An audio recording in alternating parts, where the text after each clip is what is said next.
5K, taga naman ng holdapper na yun. Baka hindi isend yung 40K ko.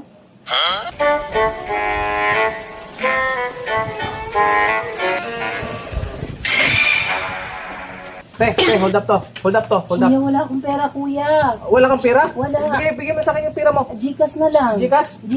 Gcash. Oo. Okay, tayo, send mo na. Kaso naiwan yung cellphone ko sa bahay eh. Gcash ko na lang. Gcash. Oh, Akin na number mo. number.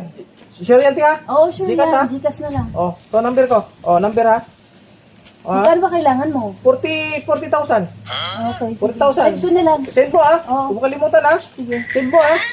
Ay, kuya. Oh, May ano to eh, may fee. may fee. Oo. O magkano naman yung 40,000? 4K. 4K. Sige. I-send mo, ti, ha? Oh, nakalaglag ng pera ko, ti. I-send mo, ha? O, 4K. Tapos may ano pa, pamasahe mo, baka magutom ka. Kalimutan, ha? Oo, kuya. Huwag kalimutan, i-send mo kagad, ha? Oh, send ko 40,000, agad. ha? Bisan mo, magdahan-dahan ka doon, baka ma-hold up ka doon. Maingat ka sa pera, ha? Ha? Sige, kuya. Send ko O, sige, talaga. Okay. sige. Bilisan mo, ti, ha? Lah.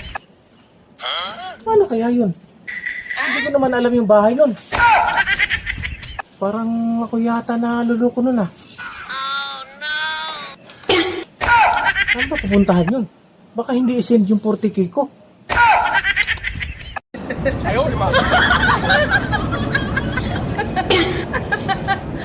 5K, taga naman ng holdapper na yun. Ayaw, di ba?